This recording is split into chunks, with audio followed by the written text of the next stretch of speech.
Mr. Ambassador, happy Independence Day. Tell me, this is your first time being in San Francisco as Consul General during this very special day. How have you celebrated it? What is your impression of Independence Day here in the United States? Well, it's been 9 months for me, and the first event that I did was the Republic Day reception, which was held at ICC Milpitas. That the first Independence Day that I'm hosting, I'm very delighted that we're doing it right in front of the City Hall, and City Hall lit with Indian colors, and there's a very historical building where you're having our reception, the War Memorial building right in front of the City Hall, and excellent setting, and we have had an excellent crowd and with wonderful performances, and it's an amazing feeling because there's a very special independence here this year. So special in the sense this coincides with 150th birth anniversary of architect of our independence, father of our nation, Mahatma Gandhi, and also at the same time it is the 550th birth anniversary of Guru Nanak Dev Ji. So the very special year, and at the same time we're waiting for our Prime Minister to come to United States next month. And in fact, 22nd of September is a big day in Houston. Almost 50,000 Indians all over the US are expected to welcome him, and this is tipped to be the largest ever reception accorded to any head of state or government in the United States, or some people say even anywhere in the world. That's an amazing feeling. That is pretty incredible. So Prime Minister Modi and India are definitely on the global stage right now. Obviously, in light of Independence Day, there's been a major change in the way the Indian Constitution has been interpreted, and there's been a change in Kashmir and Jammu and Ladakh. Tell the diaspora audience about this change, the impact, because obviously you hear so many different sides to the story. As a member of the Indian government, what is your perspective? Give us this obviously wasn't a decision that was made in one night. So what has gone into this, and why was this done at this time?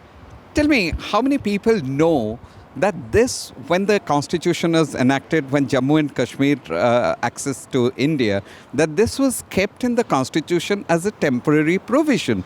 So this was actually temporary, and it's really unfortunate that this temporary provision continued for over 70 years. It shouldn't have been the case, almost 70 years. So what I really find it very difficult to fathom, how has this been interpreted as an India-Pakistan issue? Even the international boundary is not in question. The line of control is not affected. It is an administrative decision for administrative efficiency, reorganization of the state. And it's not the first time it's happening. It's happened 11 times before, and this is the 12th time. When Telangana was carved out of Andhra Pradesh, there were not much eyebrows raised. And here you are talking about for administrative efficiency to properly integrate the state with India, and the fact that the states was divided into two union territories who will have the legislative assembly and legislative council, and so much so that all these plans which are made and all the benefits which are accorded are also available to the people of Jammu and Kashmir and Ladakh, which was not happening before. So there's so much of money which was pumped into the state, but which never reached the people. So this entire scenario actually is for administrative and functional efficiency. This is a very different story, that this has been skewed, and this is a total misinformation campaign.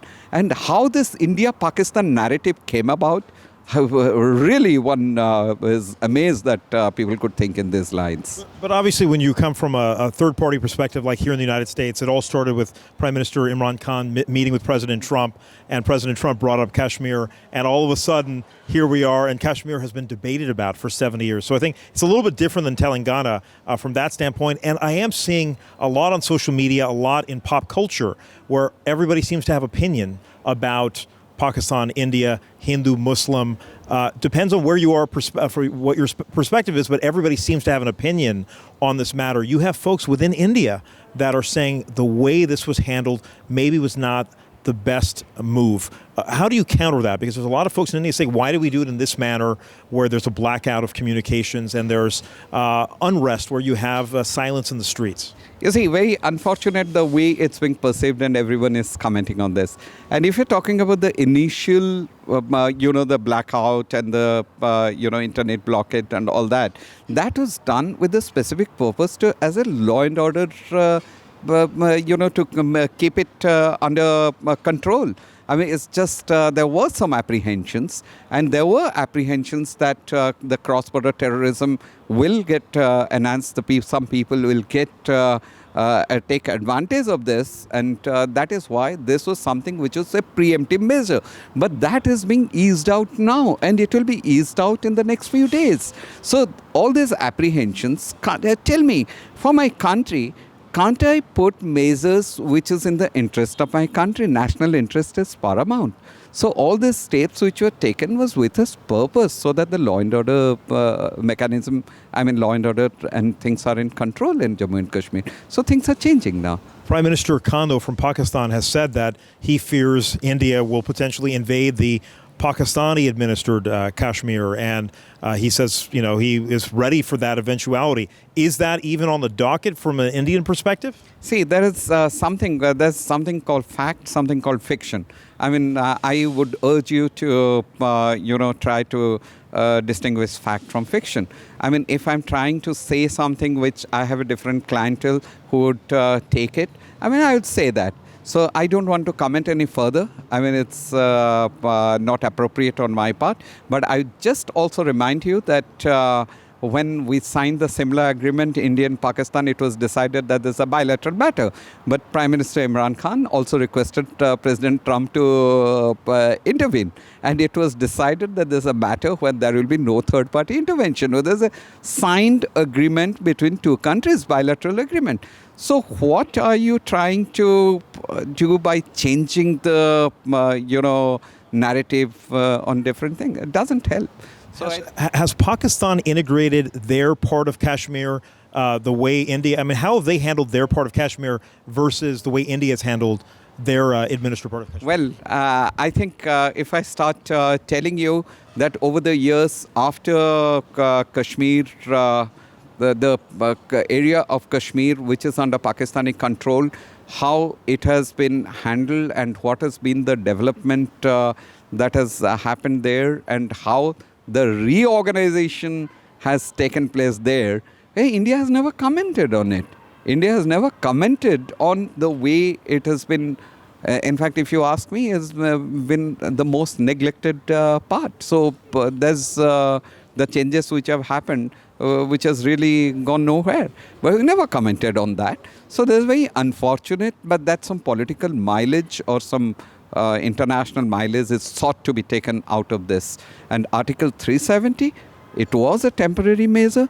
The Article 35A, Article 370, if you read our Constitution, it says that these are temporary provisions put in the Constitution which were to be taken out after the Constituent Assembly was to draw up something. But then there was no Constituent Assembly in Jammu and Kashmir, and then by the time this came about, our Constitution was ready. So this was put in very quickly as a temporary provision which was to be sorted out later. And it's unfortunate that it took so long, because you need to have a political will and that strength and of decision making. So, in fact, I feel that the current administration, the Modi administration, has taken this major decision, which is not easy. Mind you, for any political party, but this, or any government. But this is really a major decision which has been taken. And I think it's in India's interest, and this will now properly integrate Jammu and Kashmir into India. And the question which people say that it will change the demographic profile of Kashmir. The demographic profile of Kashmir has already been changed when the Kashmiri Pandits were moved out. So now it's just a question of proper integration. And if you're talking about, and this other question which Prime Minister Imran Khan had also pointed out about the treatment of Muslims, If you see the number of Muslims who are in Kashmir and the number of Muslims who are in rest of India, I mean, India has 18% Muslim population, the second highest in the world. And I shouldn't be saying this, but look at the Muslim population in India, Hindu population in Pakistan, and the Muslim population in India at the time of partition, and where it is now. In percentage terms, I mean, from 14% it has gone down to 1%, and here you see it has gone up in India. It's up to 18%. I mean, the figures tell the whole story. So we don't have to add anything more to it. So whatever has happened is a major policy decision with a very favorable, it will create a favorable atmosphere in Kashmir and Jammu and Kashmir and Ladakh, and help in meeting their developmental priorities, create employment. Women will be not debarred of their properties if they marry outside Kashmir. So all these are gone now. Finally, there has been some folks calling for independence for that region, for the Kashmiri people to decide to be separate from India, separate from Pakistan, separate from China. Is that the will of the people? What are you hearing on the ground? I mean, is that something that's a real thing, or is that rhetoric from folks trying to instigate more conflict? See, the way I look at it, there are several streams. There's the power of social media. I mean, you let loose something on social media and it goes like wildfire. So I would rather not comment on that. It is not that the people's will in Kashmir or Ladakh will never be taken into consideration. They will soon have elections. They have legislative assembly will be set up in Jammu and Kashmir, and legislative council will be set up in Ladakh. I mean, this is part of the narrative. So, part of the decision which has been taken. So, any other thing trying to build a different narrative over this decision is rather unfortunate. That's all I can say.